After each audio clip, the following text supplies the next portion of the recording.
Tu me dis, je recommence ma vie, tu me passes 10 millions d'euros et je m'éloigne de ce quartier et je grandis pas dans ce quartier avec ni cette mentale ni ces codes-là. Je te dis non. Briller tout seul, ça m'intéresse pas. Tu vois, aujourd'hui, je suis numéro 1 européen, numéro 1 français, 3e mondial, j'ai 5 ceintures dans les plus grandes organisations européennes. J'ai fait 23 combats en un an. Ouais, l'équipe, pour les arts nouveaux, c'est comment? Ça se passe quoi? Ça fait un petit moment, hein. Aujourd'hui, on est venu au Tarteret, Corbeil-Essonnes, le frérot. Il y a quoi, bienvenue. Ali, Bienvenue, ouais, ça va, tranquillement et toi? Ça va tout doux, on est là, hein. Ouais, Tranquillement. Est-ce que tu peux te présenter, Wally? Moi, c'est Wally Tandia, j'ai 22 ans, habitant de Corbeil-Essonnes des Tarterets. Combattant de MMA maintenant, ma bannière, c'est uniquement combattant de MMA. On a vécu plein de choses, vu pas mal de domaines. Aujourd'hui, on s'établit en tant que combattant et on aspire à devenir le meilleur. Wally, aujourd'hui, c'est une figure montante du MMA français. Donc là, il a fait pas mal de belles réalisations, il a fait parler de lui récemment. Ouais. On va en discuter très prochainement. Mais il faut savoir comment le MMA, en fait, Wally, à la base, il est passé par beaucoup de choses. C'est-à-dire que là, le MMA, il brille là-dedans, mais il a brillé dans d'autres domaines en amont. Donc là, on est venu parler un peu, voilà. De tout ça, franchement, moi, ça fait plaisir que, en tout cas, vous soyez venus. Bon, les arts nouveaux, le média qui nous ressemble et surtout qui est en train de tout cartonner. On essaie, hein, on essaie. En tout cas, comme toi. On se ressent, on essaie, voilà, on se reconnaît. Vrai reconnaît, vrai. Mais voilà, en tout cas, bienvenue à Corbeil au Tarteret, ma maison. Tu vois, on a grandi là et puis c'est là où on continue d'évoluer. Hein. Et ça se ressent. De toute façon, aujourd'hui, la journée va être très simple, hein, pour t'expliquer un peu.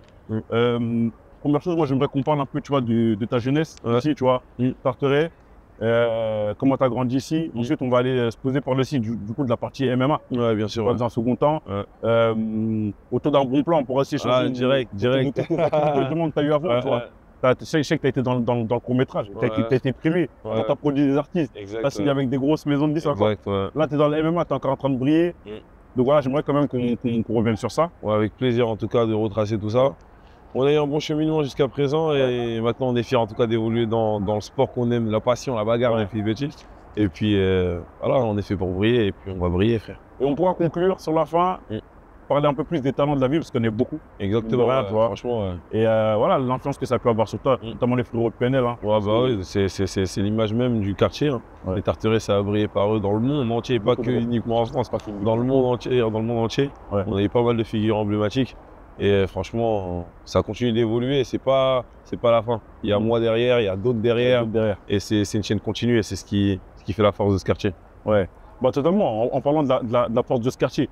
Toi, tu grandis ici, famille de 10 frères et sœurs. Exactement, ouais. Tu es au milieu, tu es 5e. Ouais, exactement. Donc, en plus, la place du milieu, on sait que c'est pas... La place du milieu, c'est pas évident. C'est sûr que c'est pas évident. Ouais. Tu vois, 5 aînés, j'ai des petits frères en bas, c'est-à-dire que je suis en même temps pas trop... J'ai quand même pas mal d'écart avec les plus grands, mais je suis quand même un grand parmi la famille. Et je dois quand même montrer l'exemple aux plus petits derrière et surtout faire entre guillemets, le courant entre les deux. Tu vois, la partie du haut et la partie du bas. Et c'est ce qui fait que c'est une place quand même assez importante. Ok.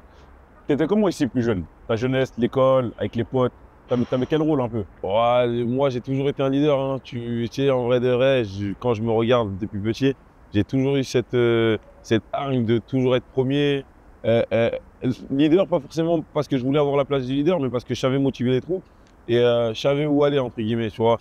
Ton quartier, il a quel rôle dans le Wally Tandia d'aujourd'hui, la personne que tu es? Je vois que vous êtes beaucoup soudés. Ouais. Là, on est venu, il y a beaucoup de frérots qui sont venus, qui sont passés. Puis tout à l'heure, on passe à Klaxon. Ce quartier-là, il a quel rôle dans la personne que tu es aujourd'hui? Tu vois, quand on dit vraiment notre bannière, nos slogans, c'est que la famille, c'est pas du mytho.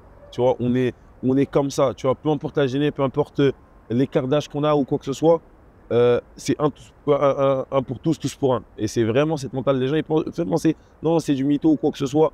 On est vraiment ensemble parce qu'on a grandi ensemble et on est, qu'on le veuille ou non, on n'est pas contre les autres, mais contre les autres, on sera que nous ensemble. C'est-à-dire que si on ne s'aide pas, personne ne va nous aider.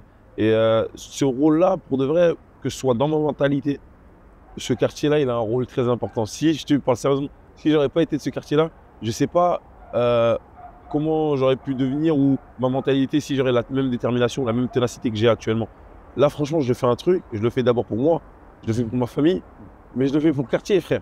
C'est-à-dire que c'est pas je le fais pour le quartier parce que c'est ce quartier-là, il nous a apporté tellement, que ce soit en termes associatifs, tu vois, les grands qui nous ont fait sortir, découvrir de nouveaux horizons, découvrir d'autres cultures, parce que l'accès à la culture, il était assez difficile. Mais tout ce qu'on nous a transmis, c'est pour tout ça qu'on est redevable. Franchement, la ardeur. Tu vois, les grands, ils ont impliqué une ardeur qui fait que quand tu sors dehors, tu es obligé d'être solide. Il n'y a rien qui peut te faire peur. Quand tu sors d'ici, là, tu as tout vécu déjà.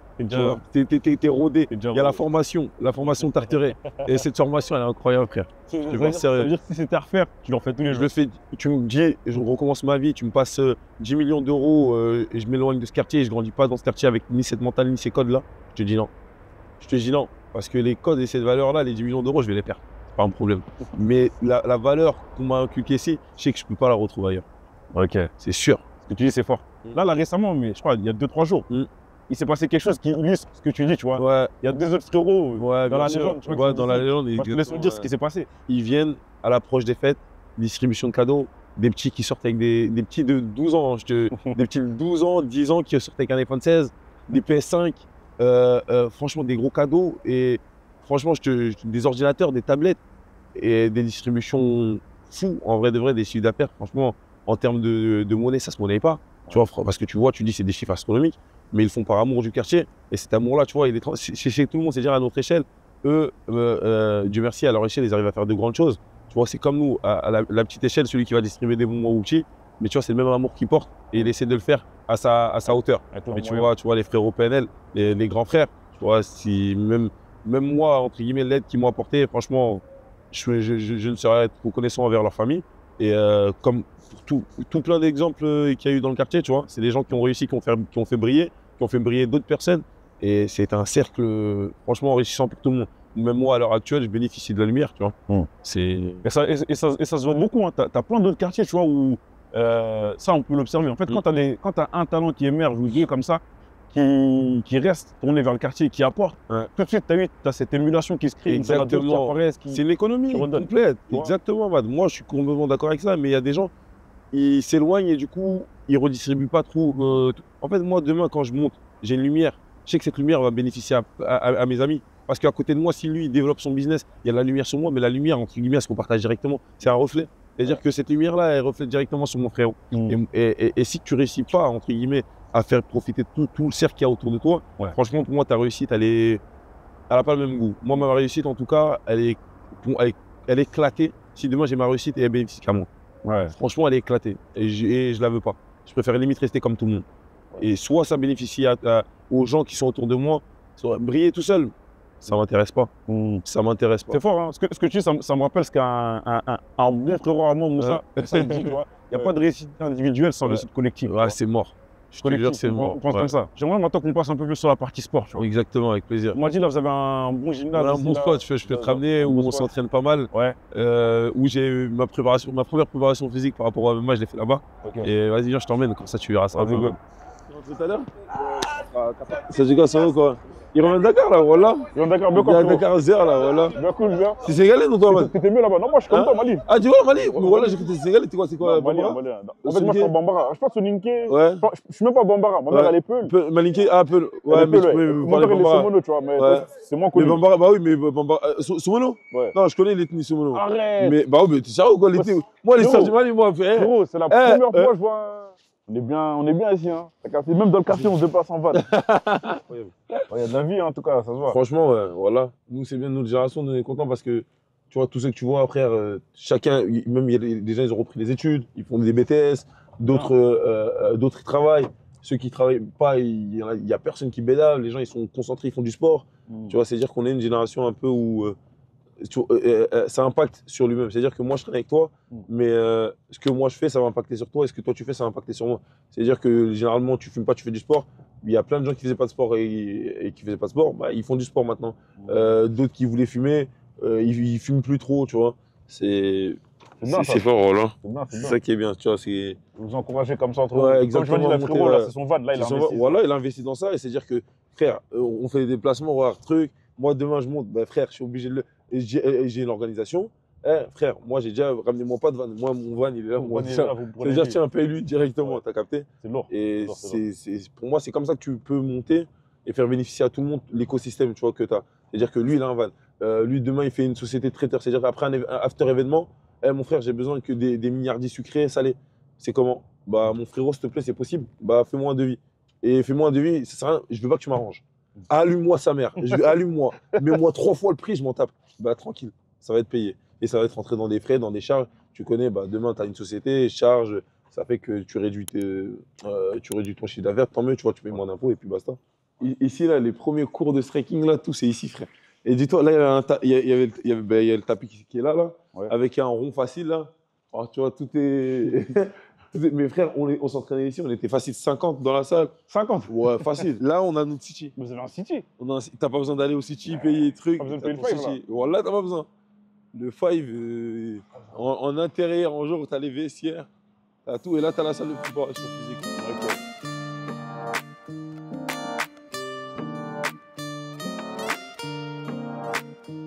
Franchement, pas mal, hein.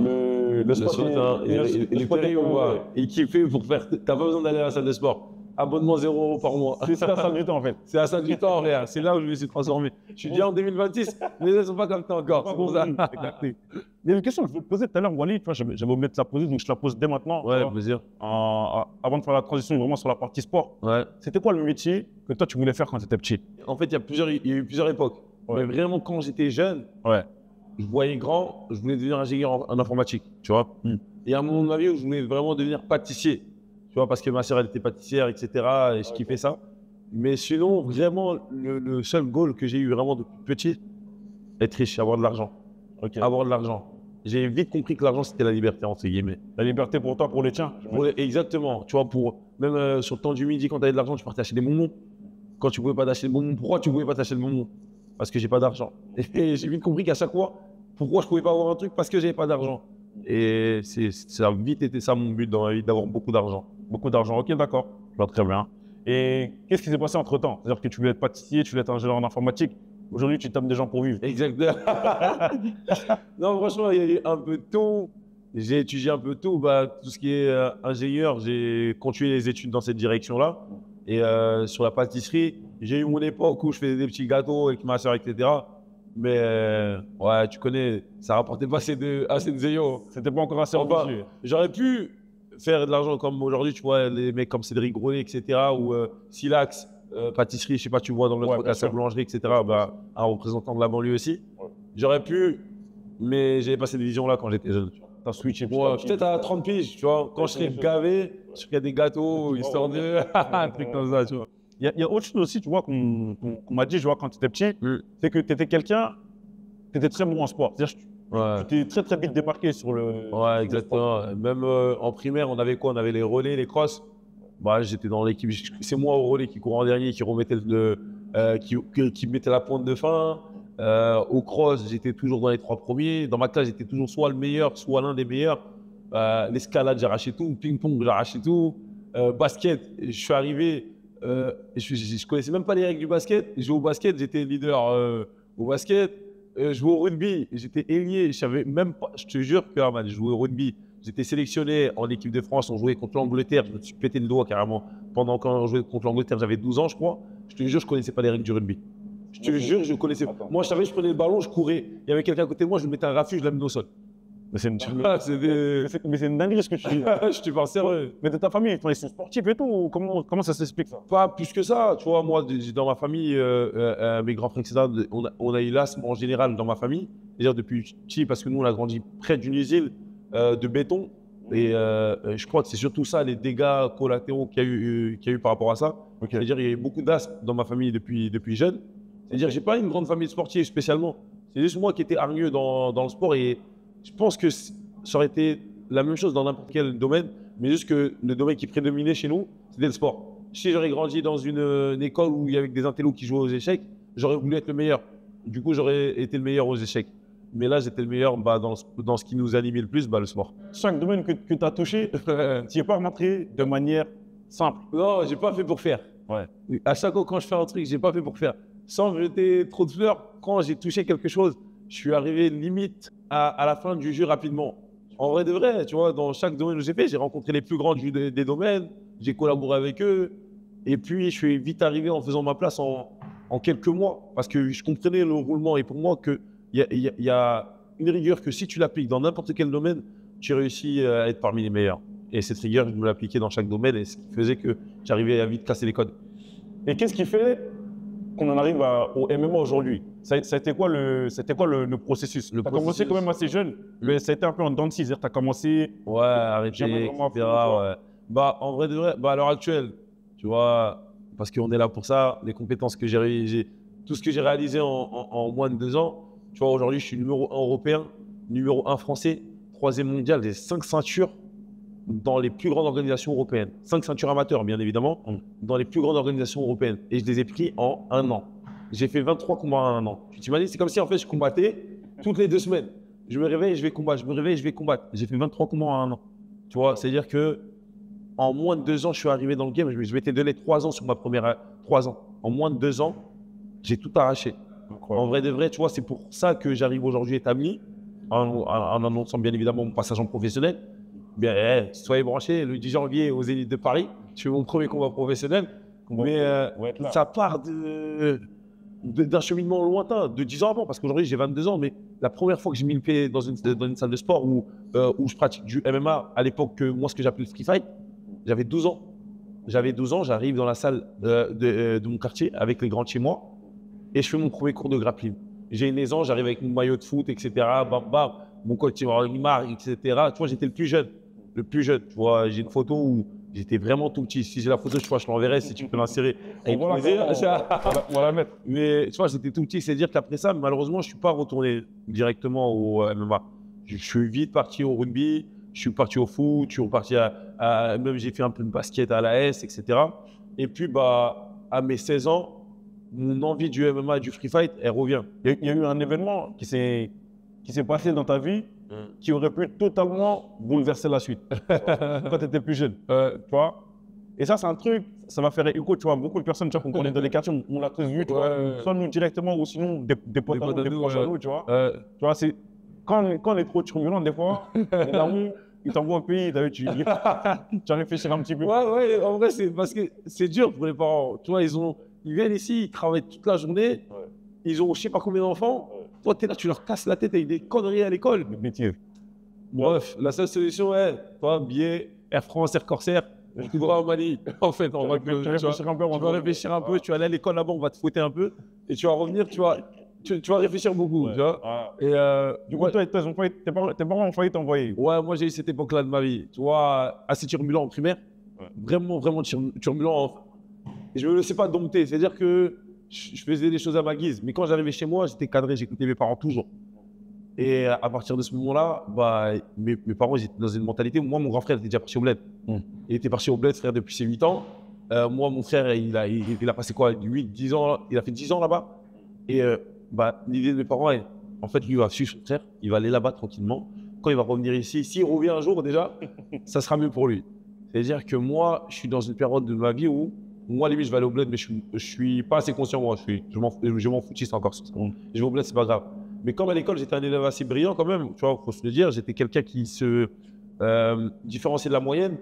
Il y avait un prof qui avait une affection particulière pour moi et que j'écoutais beaucoup parce que quand je l'écoutais en cours, il voyait que instantanément ça suivait. Et lors du conseil de classe où là c'était décidé, lui il part au bled, c'est sûr. Ils en parlent à mon prof, etc., de dire que l'année prochaine il va pas suivre, etc. Et mon prof, non, là, une longue discussion en semaine avec mes parents, une longue bataille, où non, lui, il faut le laisser ici. Ne vous inquiétez pas, il va passer dans un cadre supérieur, il va passer au collège, ça va beaucoup mieux se passer pour lui. Et il essaie de mettre un suivi en place, tu vois. Et à partir de ce moment-là, tu vois, mes parents, ils reviennent sur leurs décisions. Et ce qui fait que j'esquive sur les premières années. Et puis, arrivé au collège, quand j'arrive, en étant plus malin et en ayant esquivé le bled, je suis toujours dans mes bêtises, mais là, je deviens plus malin.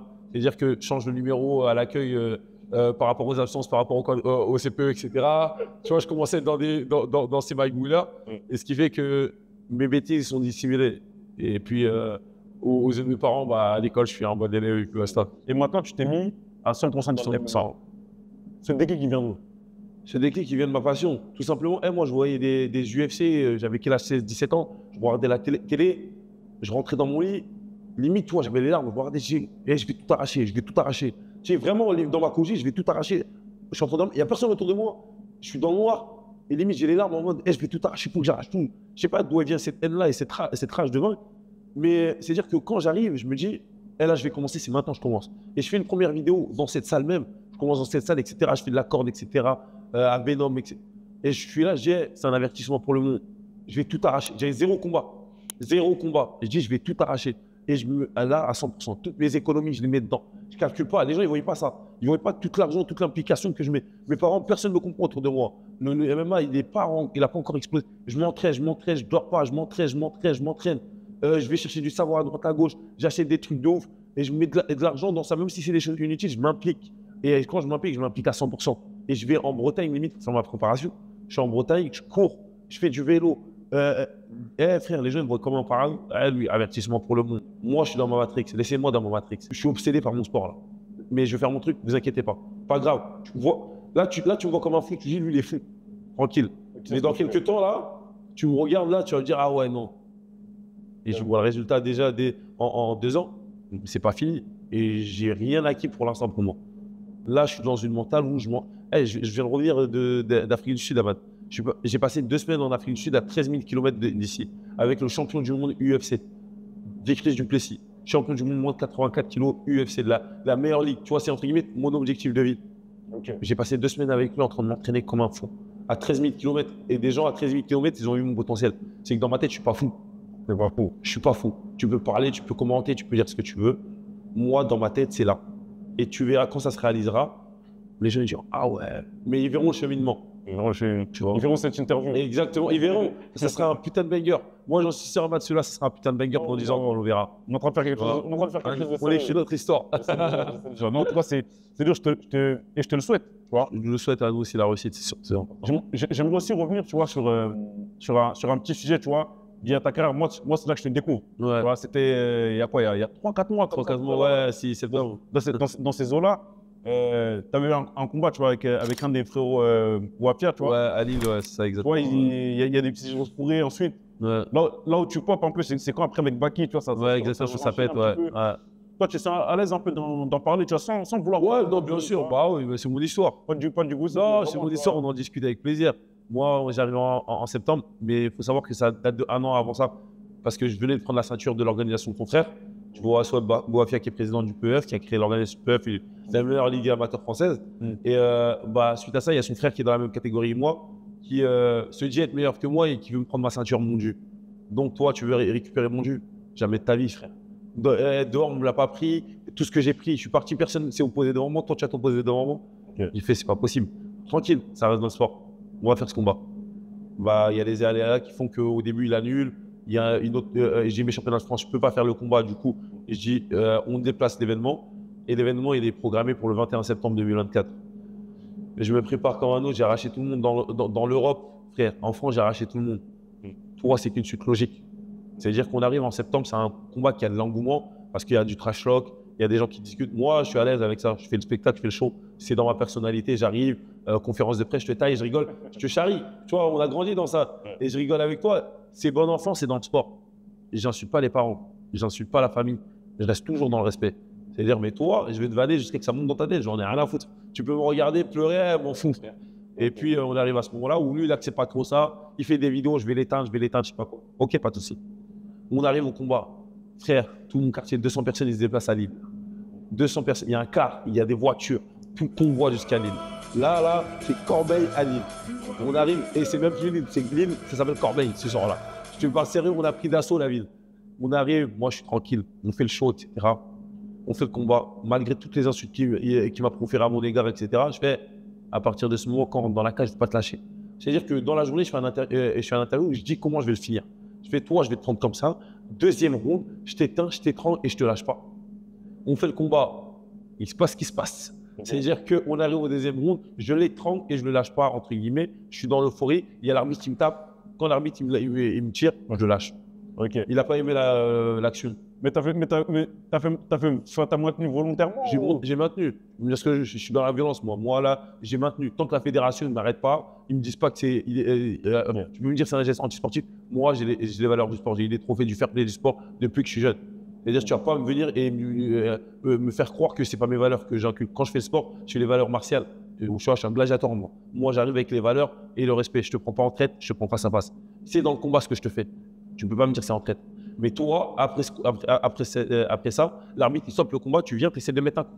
En traite, le combat est fini. Tu n'as pas mis un seul coup pendant le combat. Là, tu essaies de mettre un coup en cachette. Dieu merci, il n'y a pas eu de bagarre, il n'y a pas eu d'incident. C'est-à-dire que personne n'a été blessé. Exactement. Ouais. Mais après ça, dans son coin, il a eu Baki. Baki qui n'a pas aimé le geste et qui fait un commentaire sur Twitter. Mais toi, tu tweets, tu as 200 000 followers. C'est-à-dire que 200 000 followers, moi, je n'ai pas encore pété et tu annuleras mon image.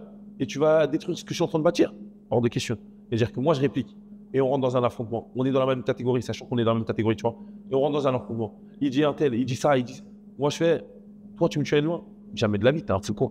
Et je sors une photo, je fais, on a déjà tourné en sparring, etc. Ouais, ça, je Tu vois, c'est-à-dire que sur Twitter, c'est croustille pour les gens. Les gens, ils sont là, ils sont en train de se régaler. C'est-à-dire qu'à partir de ce moment-là, c'est normal, c'est le divertissement. Ouais, ça va partir. C'est le divertissement, c'est le show. On est dedans et puis là, voilà, c'est-à-dire que on est en train de s'embrouiller sur les réseaux, etc.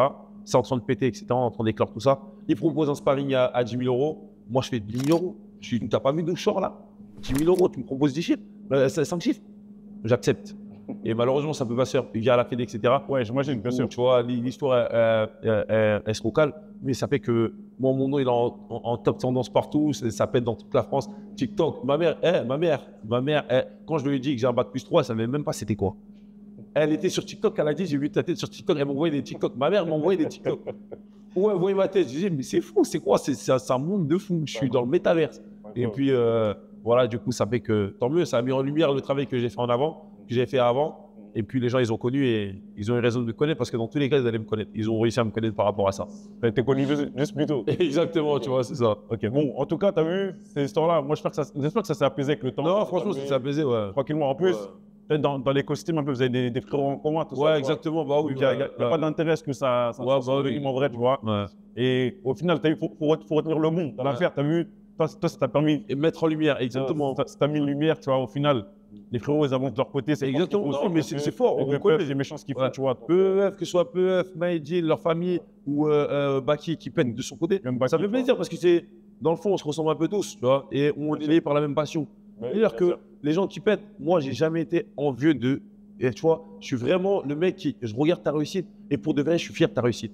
Peu importe que je t'aime ou je t'aime pas ta réussite, je suis content parce que je regarde, tu étais déterminé. Et quelqu'un qui réussit, les gens, ils ne voient pas tous les efforts qu'il a fait. Moi, je vois la détermination que les gens ils peuvent mettre ou que les gens ne voient pas. C'est-à-dire que je suis vraiment fier de voir ce que les gens ils réussissent à accomplir, sachant que c'est difficile. Et moi, je me dis, moi, si c'est pas arrivé maintenant, ça va arriver. Et si ça n'arrive pas, tant mieux. C'est mon destin, c'est son destin. La destinée, je ne sois pas jaloux. Ça va t'arriver à toi, peut-être à ton fils, peut-être à. C'est-à-dire, sois content des gens et regarde le message qu'ils ont transmis par rapport à leur parcours et inspire-toi. T'as capté? Parce que tu apprends de tout le monde. Et le jour où tu vas croire que tu apprends de personnes que tu as tout accompli, l'ego il va te taper et tu vas redescendre bien en bas et tu vas lire l'heure. Tu vois? C'est ça, en vrai. Et dis-moi, aujourd'hui, tu vois, d'où tu viens en très très peu de temps, tu as pu accomplir tout ça. Comment est-ce que toi tu gères la pression? Ça va, t'arrives à gérer la pression? Je te parle sérieux, moi j'ai un slogan que mon frère Laser, il dit, Laser MZ, zéro pression. Et en fait, c'est ancré chez nous. Quand tu as subi la pression de ce quartier-là, si tu as réussi à sortir après ça, si tu as réussi à passer la formation et tu as réussi la formation, la pression, tu la gères. C'est fini. Je te parle sérieux, la première fois que je suis rentré dans la cage, j'étais à l'aise. La première fois où j'étais face à des publics, j'étais sur scène face à des 60 000 personnes en face de moi. Je te jure que la pression, ça me fout rien. Et genre, je vis ma vie, je kiffe ce moment-là. Ça, limite, ça me sort une meilleure version de moi. Bonne adrénaline. Tu vois, c'est une adrénaline de fou. Tu sens, et c'est là où tu peux, entre guillemets, montrer à tout le monde ce que tu as pu travailler. Et je gère. Ok. En vrai de vrai. Peut-être un jour, je ne gérerai pas. Pour l'instant, Dieu merci, ça va. Voilà. Ok. Wally, je te cache pas, frérot, je commence à avoir faim, frère. Ah ouais? Non, moi j'ai faim. Sérieux? Là, je commence à avoir faim. Ah ouais, t'es dur. Parce En que moi, plus, j'ai ta... Non, il y a une bonne adresse. Chacun son problème. Chacun sous sa gare. Moi, j'ai reçu un message. Ouais. Apparemment, le frérot Kader, African Fusion, là. Ah ouais? African Fusion, Sérieux? ils ont livré. Ouais, on a attendu de boire avant moi, ça. Voilà. Ça, c'est l'origine de la nutrition. Tu sais déjà, African Fusion. Voilà, African Non, exception, pas de jet, on va manger. Ah, pas de jet, African Fusion, tu me proposes quoi? Regarde, là. Non, on y va. En tout cas, là, voilà, le cas ça, mais on n'a pas fini l'interview. Vas-y. Là, on va continuer. On va aller autour d'un petit repas. autour d'un bon, je crois, ça sent le tiep apparemment. Vas-y, autour d'un bon tiep. Ouais, c'est parfait alors.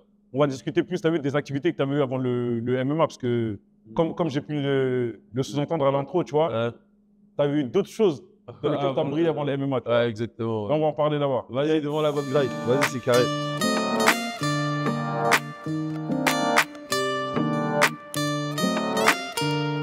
Bon, j'ai bien régalé. Hein. Ouais, franchement, là, c'est sûr que je suis à plus de kilos sur la balance, mais tranquille. Semble efficace. Là, tu nous as bien parlé tu vois, de la partie sport. Donc, ce que tu as pu faire en peu de temps, comment tu es rentré dedans, c'était quoi tes ambitions. Mais avant le sport, il y avait eu quelque chose aussi. Alors, on avait déjà pu utiliser un petit peu au tout début. Mais toi, tu vois, on va dire que tu as entrepris pas mal de choses. Ouais, c'est vrai. Tu t'es essayé dans plein de domaines. Et en plus, tu l'as fait avec brio. Est-ce que tu peux nous parler de toute ton expérience pré-MMA?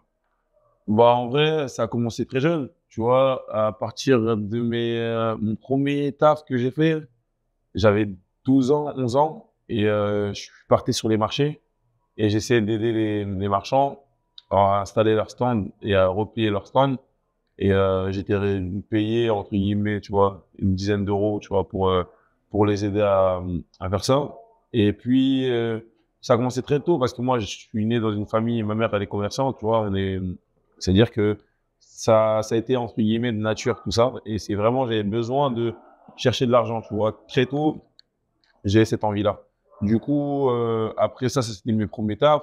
Après, à mes 14 ans, j'ai été livreur chez Le Bon Tacos.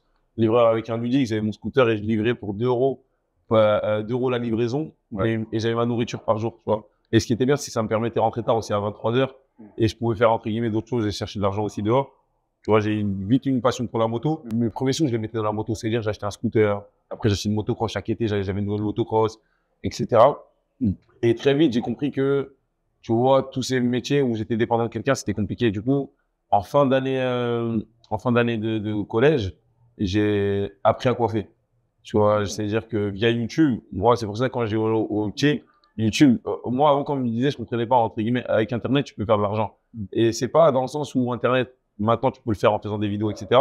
Mais je l'apprenais pour apprendre quelque chose. Mais j'ai appris à coiffer. Du coup, je commence à coiffer avec les têtes de chez moi au début gratuitement. Je disais, venez, je coiffe, etc. Ouais. Tu connais, je faisais 2-3 petites boucheries sur des têtes. Après, petit à petit, je connais, je commençais à progresser. Et je faisais payer 3 euros la coiffure, après 5 euros. Après, je passais à 10 euros. Après, j'ai travaillé dans des salons de coiffure. Et je me suis vite formé, tu vois, sur ça. Et en même temps, quand j'étais au collège, j'ai vite eu cette passion pour le cinéma, l'audiovisuel. On a réalisé des courts-métrages qui sont sortis sur Facebook. À l'époque, ils faisaient 50 000 vues, etc. Moi, j'étais là, j'étais en folie. Et dans mon collège, j'étais reconnu, etc. Et au fur et à mesure du temps, bah, ces projets-là, ils se développaient. On avait plusieurs passions. Moi, j'ai pas été de ceux qui prenaient un seul truc et qui faisaient un truc et qui se contentaient uniquement de ça. Moi, je suis franchement du principe où je mets les pieds partout et je me teste partout et j'ai plusieurs cartes en main. Moi, j'ai toujours voulu avoir la possibilité d'avoir ce choix-là, de choisir ce que je voulais faire. C'est-à-dire que j'ai la possibilité très tôt de soit être coiffeur, soit être livreur, soit vendre à un moment, je faisais de la plus-value en achetant des motos et revendre des motos. C'est-à-dire que j'ai la possibilité de faire plusieurs choses dès mon jeune âge. Okay, so, où je m'exprime. Exactement. Et un autre truc fort aussi que tu as pu faire, dont tu n'as pas parlé, mais tu as une boîte de. Je crois que tu as produit un artiste. Exactement. Tu as produit un artiste. Vous avez signé Rex 118. Rex 118, tu vois. Tu peux nous parler un peu de ça? En fait, c'est juste avant le Covid, il y a mon frérot Kaneki qui se met à fond dans la musique. Il se met à fond dans la musique. Et il y a son cousin qui le manage, etc. aussi. Moi, je suis à côté de lui. On réalise les premiers clips.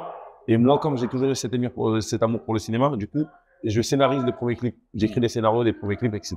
C'est-à-dire qu'on arrive à un moment où on fait appel à des réalisateurs, ils viennent réaliser, on écrit les scénarios, on scénarise, les clips, ils commencent à prendre, etc. Il y a le Covid qui tape. Malheureusement, c'est dire que ça nous stoppe un peu. Et moi, pendant cette période de Covid, avec mon ami, mon frérot, mon partenaire, on a une idée de vraiment faire un label, développer un label, produire, réaliser. Et ça nous permet de faire plusieurs choses à la fois.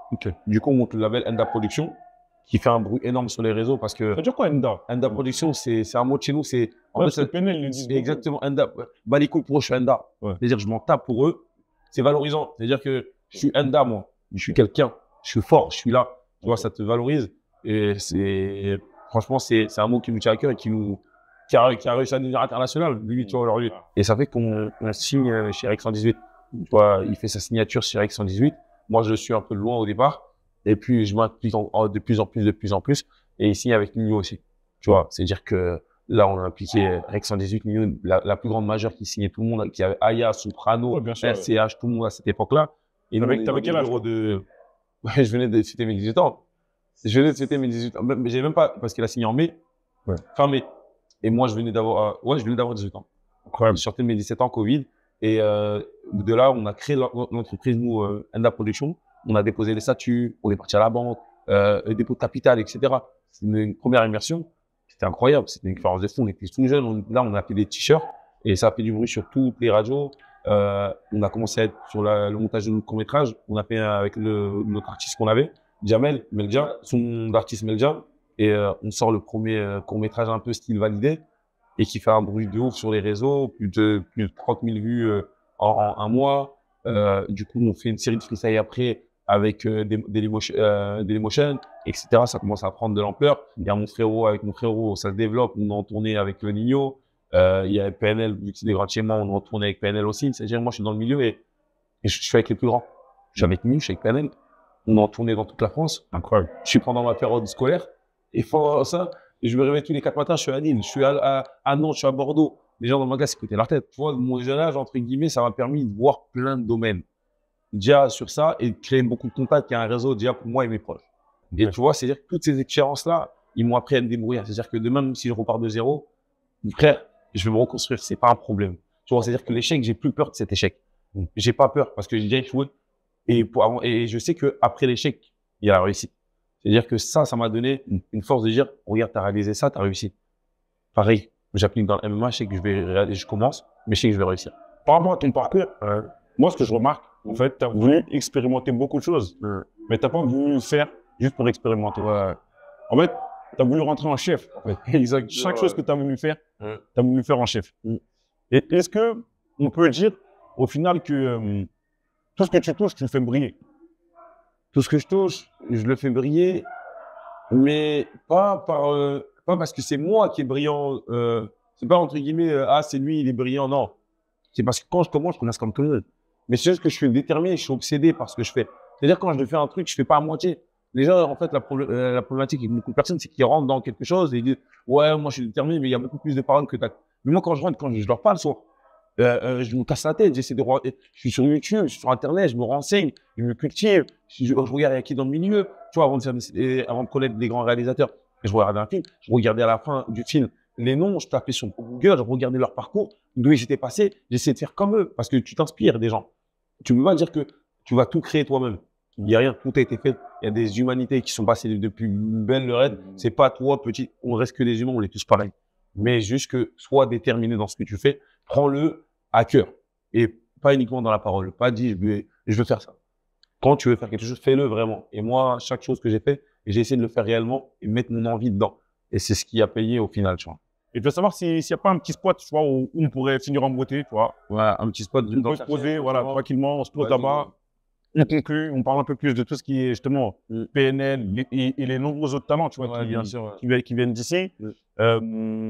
Discuter aussi un peu, tu vois, au tout début, quand c'est capté, tu m'as dit, ouais, moi, l'Afrique, nanana, bien sûr, le bled, tout ça. Donc, on en discute aussi un petit peu, c'est important.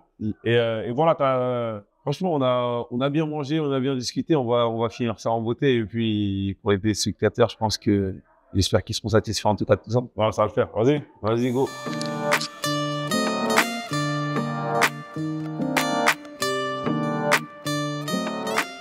Il fait un peu froid. Hein. Ouais, ça va. On n'est pas au chaud comme tout à l'heure. On n'est pas au chaud, on n'est pas comme en Afrique du Sud, frère. C'est du 10 degrés, frère. Ouais, c'est dur. On commence à arriver sur la fin de l'interview, sur la fin de l'échange. Dans ton quartier aujourd'hui, comme on avait dit tout à l'heure, il y a pas mal de talents qui ont pu émerger ici. Tu vois. On a beaucoup cité PNL parce que c'est vraiment eux. C'est vrai, c'est fort. Tu vois, qui ont vraiment mis la lumière sur la ville, tu vois. Le quartier, mais il y en a eu d'autres, tu vois, notamment déjà rien que dans les clips de PNL, il y en a plein qui ont émergé aussi. Des acteurs, bien sûr. Tu vois, il y a eu 3 acteurs qui sont sortis. T'as Fâché, t'as Béné, d'acteurs qui ont réussi à jouer ils ont fini au Festival de Cannes. Exactement, c'est ça. C'est ce qui est très très fort. Pour les clips, entre guillemets, de base à la street, entre guillemets. Ouais. Ils ont fait un bruit énorme. C'était pourquoi c'était toi? Moi, pour te dire, je devais jouer dans un des derniers clips. Ouais. Et je devais faire Mini Macha. Tu vois, sur l'un des dernières équipes, je sais plus exactement pourquoi ça s'était pas fait. Ouais. Mais heureusement d'un côté que ça s'est pas fait. Parce que je sais pas si j'aurais fini quoi aussi dans les MMA, tu vois, après tout ça. Parce que si j'aurais bénéficié de la lumière, peut-être que tu vois, j'aurais fait autre chose. Peut-être switcher sur Ouais, autre chose. voilà. Je suis content, tu vois, quand même d'être arrivé jusqu'à là. Mais j'étais là pendant toutes les séries clips depuis que je suis dans l'équipe. Il y a même un jour, il y a un club Simba, là, le club Simba. Ouais. J'étais avec mon petit frère Bakary. Ouais. Et puis quand ma mère m'avait dit de le garder toute la journée, et puis il y avait le clip. Ouais. C'est-à-dire que moi, j'étais là, je dis non, je ne veux pas sortir. Je suis sorti avec lui, je l'ai mis sur mes épaules, il n'avait même pas 2 ans. Et il passait dans le clip comme ça, une grosse séquence, ma mère là, dans le clip. Elle a une goût, frère. Tu vas sérieux. Elle m'a fait un boulot, frère. On était tout petits comme ça. Moi-même, j'étais petit, elle était tout petit. Mais tu vois, c'est des bonnes anecdotes. C'est quoi votre mentalité ici au final? Même si je sais déjà ce que tu vas me dire, Ouais. au vu de tout ce que je vois, Ouais. tu vois, je veux que ça sorte de ta bouche. C'est que la famille. Ok. Ouais, on fait pour nous, pour les gens qui sont autour de nous, pour les petits refs, pour les grands refs. C'est vraiment une réussite individuelle, c'est une réussite collective parce que tout le monde est fier. Et moi, quand je vois mes combats, je vois des anciens du quartier, ils sont là, ils sont posés en train de regarder. Ils m'envoient des messages félicitations de soutien. Je vois l'impact que ça a auprès des petits frères, etc. Tu te rends pas compte de l'impact que tu as tant que tu n'es pas dans la réalité. Tu n'es pas dedans. Tu vois? Ah, c'est beau. Franchement, c'est beau. Est-ce que tu penses que toi aussi, le fait de voir tous ces talents autour de toi, est-ce que ça a peut-être pu jouer? Ouais, ça m'a motivé. les choses. Ça m'a motivé à ne pas avoir de limite, de dire qu'ils viennent d'un endroit comme moi et ils ont réussi à aller jusqu'à là-bas. Malgré que toi, tu sois du coup dans ton sport aujourd'hui, tu es quand même en contact toujours Avec tout. dans la prod, dans... Enfin, je suis en contact avec tous mes frérots qui sont encore dans le milieu, mais moi, je me suis éloigné de ces milieux-là. Parce que c'est pas des milieux qui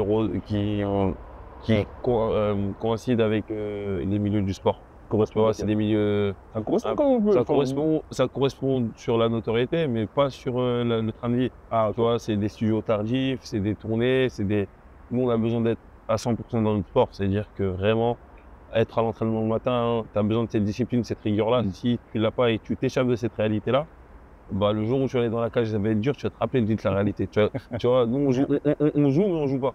On prend des coups. Et tu ne peux pas laisser même un écart de graille, des fois on rigole sur ça, mais on est au millimètre près pour la performance. C'est-à-dire que même la graille, tu peux même pas rigoler avec. Parce que je rigole, je vais le sentir demain à l'entraînement le matin. Si je dors tard parce que je suis trop sur Snap ou trop sur TikTok ou Instagram, je vais le sentir demain matin à l'entraînement.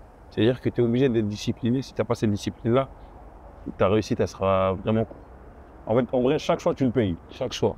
Chaque que tu rigoles avec les poteaux jusqu'à je sais pas quelle heure. Parce que c'est dur. Tu es avec tes poteaux, tu as envie de rester avec tout le monde.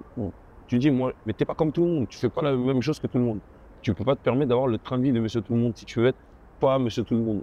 Tu peux pas faire ça. Tu es obligé de consacrer et concéder des choses. Tout à l'heure, quand je suis arrivé ce matin, on a parlé un tout petit peu, tu vois. Tu as juste laissé entrevoir, on n'a pas trop creusé pendant l'interview. Là, c'est le moment d'en parler. Tu m'as laissé entrevoir que tu as eu une Afrique. Notamment, toi, tu m'as dit que tu étais d'origine du Mali, un peu de la Côte d'Ivoire aussi. C'est ça. Tu vois, c'est quelque chose qui paye beaucoup pour toi. Bien sûr. C'est ouf, on ne peut pas renier notre origine. Tu ne peux pas renier notre culture. Nous, on est la première génération en vrai, parce que mes parents, c'est mes parents qui sont venus ici. Après, c'est moi, je suis né ici. Tu vois, c'est-à-dire que je suis la première génération à être installée ici.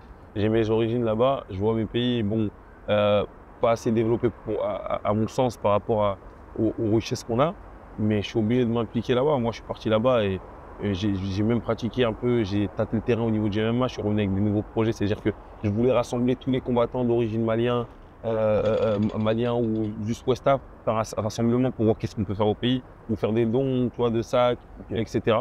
Mais c'est une cause qui me tient particulièrement à cœur et je pense que j'y contribuerai à l'évolution de mon pays, que ce soit sportivement parlant ou autre, d'une manière ou d'une autre. Donc je suis franco-malien, je suis fier de la France et je suis fier du Mali. Personne ne peut me dire, je suis fier de mon Mali à moi, de la vision que j'ai, et je suis fier de la France à moi, de ma vision que j'ai. Qu'est-ce que toi, tu vas accomplir dans le MMA de manière tout arracher. Je peux tout arracher. Vraiment, déjà, m'épanouir sportivement parlant, m'épanouir financièrement parlant. Il va y avoir un moment pour tout. J'ai pas envie de bousiller ma santé clairement par rapport à ça aussi. C'est-à-dire que je vais faire mes choix stratégiques intelligemment pour que ma carrière elle soit courte, mais une carrière entrer dans la légende. Et partir au bon moment pour pouvoir accomplir d'autres choses. Parce que voilà, il y a beaucoup de causes encore. Et tu as une idée un peu de ces choses-là? On peut teaser un peu maintenant ou... On peut teaser, c'est loin. Mais... C'est loin, mais moi, mon but, déjà, c'est l'UFC. C'est-à-dire que je débute. Là, j'ai signé mon contrat professionnel à l'Hexagone. Au bout de 2 ans, je suis l'un des combattants les plus suivis en France. C'est-à-dire que je vais combattre le 10 janvier, je fais mon premier combat pro. J'espère vite arriver au top niveau, arracher tout en France, arracher tout en Europe, puis arracher tout dans le monde. Arriver à l'UFC à être tapé, que ce soit américain, russe, je vais tous les taper, frère. Et ils vont parler, je suis un mec de Corbeil. Je suis un mec qui a grandi à Corbeil-Essonnes, en France, et qui va venir, qui va me taper. Et je vais représenter toujours les valeurs qui m'ont été inculquées, d'où je viens, c'est-à-dire de la France, de Corbeil, de Paris. Je représente le 9-1 et je représente cette première génération descendants d'immigrés. Et on est fiers de ça. Bon, c'est lourd en tout cas et Super plaisir. c'est tout ce qu'on te souhaite. En tout cas, Merci beaucoup. le 10 Le 10 janvier. janvier. Tu es là, ouais, non? Non, moi je suis là. T'es là. Voilà, c'est carré. Moi, je suis pas là, frère. Pourquoi? Ouais, je me là, je suis aux États-Unis. Ah, putain, c'est pas grave. Le prochain. Ah, j'ai la haine. Non, c'est pas grave. Bon, l'équipe, malheureusement, je serai pas là le 10, mais vous, soyez-y. Allez représenter. Allez fort, les gars. En tout cas, mon gars, grosse force à toi. Merci beaucoup. Grosse force à vous. Grosse force à vous déjà parce que vous faites du bon boulot. On voit ce que vous faites et vous mettez en avant les vrais talents. C'est-à-dire qu'on est ensemble et c'est toujours, dans tous les cas, c'est moi, c'est toi qui gagnons, c'est nous tous, c'est les bons lézards. Exactement. Le 10, Inch'Allah, au moins je t'appelle, je prends. C'est sûr, la température, quand j'arrête pas l'adversaire, ça veut dire, j'ai dit, ah, le premier combat, c'est validé. Vas-y, mon gars. Allez, ça me fait plaisir. Bon, vas-y, rentre bien. En tout cas, on est avec le petit rêve. Venez, les petits rêves. Venez, les petits frérots. L'équipe, n'oubliez pas, c'est hyper important. Abonnez-vous, commentez. Abonnez-vous là. Donnez la force. Wow, abonnez-vous là. Wow.